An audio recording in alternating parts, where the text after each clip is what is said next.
গতকালকে হচ্ছে আমরা যখন আমাদের জায়গা থেকে জানতে পারি যে সাতপন্থীদের স্টুডেন্ট যে গ্রুপগুলো রয়েছে তারা সচেতন ছাত্র সমাজ বা এরকম একটি নাম দিয়ে আসলে আমাদের প্রধান উপদেষ্টার যে বাসভবন অর্থাৎ যমুনা এটি ঘেরাও করার কিংবা এর সামনে অবস্থান কর্মসূচি নেওয়ার একটি পরিকল্পনা করে, তখন আমরা আমাদের জায়গা থেকে তাদের মধ্যকার যে সমস্যাগুলো এই সমস্যাগুলো সমাধানের জন্য দুই গ্রুপের তাবলিগের অর্থাৎ সাতপন্থী গ্রুপ এবং জোবাইরপন্থী যে গ্রুপ এইগুলোর মধ্যে তাদের মধ্যে যে বিভিন্ন রকমের সমস্যা চলছে এগুলোর জন্য একটি যৌক্তিক উপায় সমাধান হয়, এটির জন্য আমরা প্রথমে গতকালকে রাত 12টার দিকে আমাদের জায়গা থেকে বিশ্ব অর্থাৎ আমাদের টঙ্গীর যে পশ্চিম সাইডে যে মসজিদটি রয়েছে ওই মসজিদের ওইখানে যাই, যেখানে সাতপন্থীরা এখন অবস্থান করছে। সেই জায়গাটিতে আসলে আমরা গিয়ে তাদের সাথে রাত 12টা থেকে প্রায় 2টা পর্যন্ত কথা বলি এবং তাদের জায়গা থেকে তারা যে চিন্তাটি করেছিল সকাল 10টায় এখানে তারা অবস্থান কর্মসূচি ঘোষণা করবে এরকম একটি কথা ছিল এবং তারা বলেছিল এটি কেন, কারণ তারা মাওলানা সাদ সাহেবের ভিসা চায় এবং তারা তাদের জায়গা থেকে 5 দিনে জোর করার 20 থেকে 25 তারিখ পর্যন্ত জোর করার একটি দাবি জানায়। আমরা আমাদের জায়গা থেকে সেখান থেকে যে সিদ্ধান্তটি নিয়ে আসি সেটি হচ্ছে একটি সিদ্ধান্ত, যে আমরা আমাদের জায়গা থেকে বলি যে প্রধানমন্ত্রী আমাদের যে হচ্ছে প্রধান উপদেষ্টার যে বাসভবন তিনি আসলে এই অভ্যুত্থানের স্পিরিটকে সামনে রেখে গণভবনে না থেকে যমুনায় থাকেন, এটি তুলনামূলক অরক্ষিত হওয়ার কারণে আমাদের যখন ইচ্ছা বসবো আর এটি আমাদের দেশের একটা অস্থিতিশীলতার চিত্র তুলে ধরবে, এটি কখনো হতে পারে না, এটি যৌক্তিক না, আমরা এটিকে সমর্থন করি না। সেই জায়গা থেকে আমরা তাদেরকে এটি অনুরোধ করি যে তারা যেন এখানে অবস্থান কর্মসূচি কিংবা ঘেরাও কর্মসূচি না করে, তারা এই অবস্থান থেকে সরে আসে।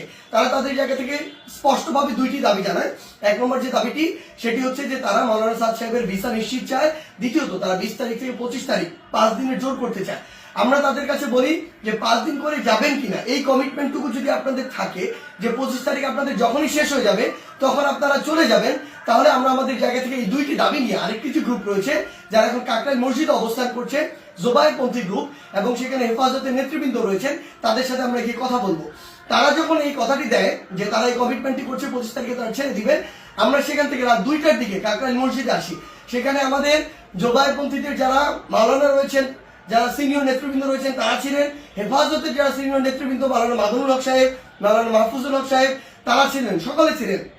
আমরা যখন তাদের সাথে আলোচনা করছি রাত 2টা থেকে 3টা যখন ক্রস করে যাচ্ছে তখন এই আলোচনা চলাকালীন সময় আমাদের কাছে ফোন আসে যে সাতপন্থীদের যে গ্রুপটি রয়েছে সেখান থেকে তারা তাদের জায়গা থেকে ওই যে আরেকটি যে মাঠ রয়েছে যে মাঠটি হচ্ছে ইস্তেমার যে মাঠ, যে মাঠটি সেদিকে যাওয়ার জন্য তাদের 10, 15, 20 হাজার মানুষ আসলে ওইরকম একটি তাদের পরিকল্পনা কিংবা মুভ দেখা যাচ্ছে।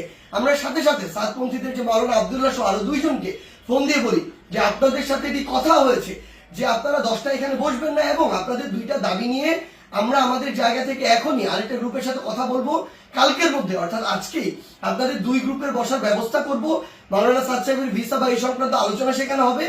এই যে আমাদের 5 দিন যে আপনারা থাকতে চাচ্ছেন এই কমিটমেন্ট যদি আপনারা দেন সেটি নিয়েও সেখানে আলোচনা হবে।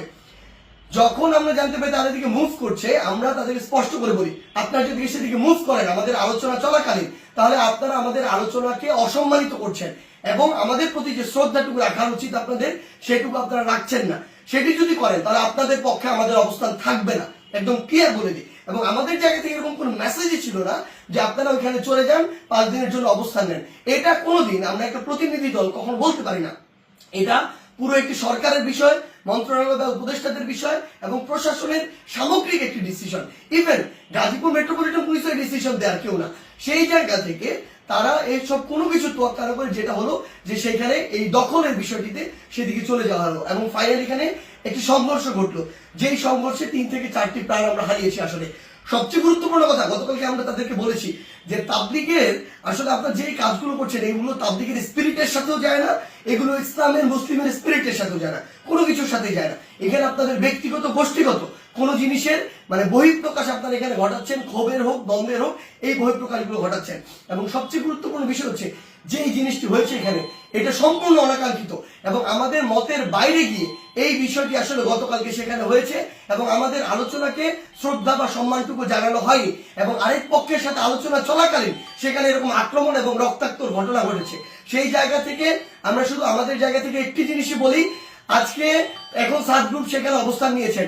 আমি জোবাইরপন্থীদের যারা রয়েছেন আপনাদেরকে একটি বিষয় শুধু অনুরোধ করব, যেটি গতকালকে রাতে তারা ঘটিয়ে ফেলেছেন বা বিভিন্নভাবে ঘটে গিয়েছে সেই একই জিনিসের জন্য বড়ভাবে আর পুনরাবৃত্তি না হয়।